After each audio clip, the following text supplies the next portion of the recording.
ఆంధ్రప్రదేశ్ రాజకీయాలు సార్వత్రిక ఎన్నికలు దగ్గర పడుతున్న కొద్దీ ఆసక్తిగా మారుతున్నాయి. ముఖ్యంగా కాంగ్రెస్ స్టేట్ చీఫ్గా షర్మిల పదవి చేపట్టినప్పటి నుంచి ఏపీ కాంగ్రెస్ మళ్లీ పుంజుకునేందుకు షర్మిల గట్టి ప్రయత్నాలు చేస్తున్నారు. కాంగ్రెస్ పార్టీ కోసం రేవంత్ రెడ్డి కూడా బరిలోకి దిగుతున్నారని కాంగ్రెస్ వర్గాలు చెబుతున్నాయి. నెలాఖరులోపు విశాఖపట్నంలో బహిరంగ సభ నిర్వహించాలని కాంగ్రెస్ నిర్ణయించింది. అదే సభలో కాంగ్రెస్ మేనిఫెస్టోను విడుదల చేయనున్నారు. ఈ సభకు తెలంగాణ సీఎం రేవంత్ రెడ్డితో పాటు కర్ణాటక సీఎం సిద్ధరామయ్య కూడా వచ్చే అవకాశం ఉందని చెబుతున్నారు. ఏపీలో పీసీసీ చీఫ్గా బాధ్యతలు తీసుకున్న తర్వాత షర్మిల 2 సార్లు విస్తృతంగా పర్యటించారు.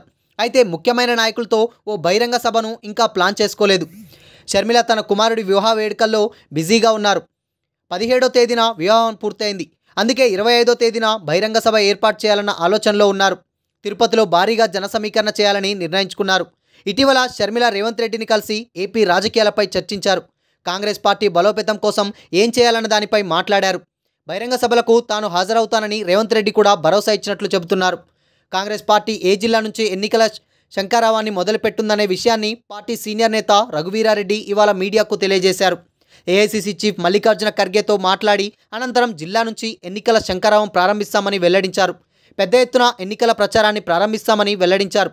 ఈ నెల 26న మల్లికార్జున ఖర్గే, వైఎస్ షర్మిల, మాణిక్యం ఠాగూర్లతో కలిసి ఎన్నికల ప్రచారం ప్రారంభిస్తామని ప్రకటించారు. అందులో భాగంగానే బహిరంగ సభలు కూడా ప్లాన్ చేసుకున్నారు. ఎన్నికల ప్రచారానికి ఏఐసీసీ అగ్రనేతలు పాల్గొంటారని కాంగ్రెస్ వ్యవహారాల ఇన్ఛార్జ్ మాణిక్యం ఠాగూర్ ప్రకటించారు. ఎన్నికల ప్రచారంలో పాల్గొనడానికి తెలంగాణ ముఖ్యమంత్రి రేవంత్ రెడ్డి విశాఖపట్నం వస్తున్నారని, ఆయనతో పాటు కర్ణాటక సీఎం సిద్ధరామయ్య కూడా వస్తారని స్పష్టం చేశారు. ఏఐసీసీ అగ్రనేత ప్రియాంక గాంధీ కూడా ఎన్నికల ప్రచారంలో పాల్గొంటారని వెల్లడించారు. ఏపీకి ప్రత్యేక హోదాకు అగ్రనేత రాహుల్ గాంధీ కట్టుబడి ఉన్నారని వెల్లడించారు.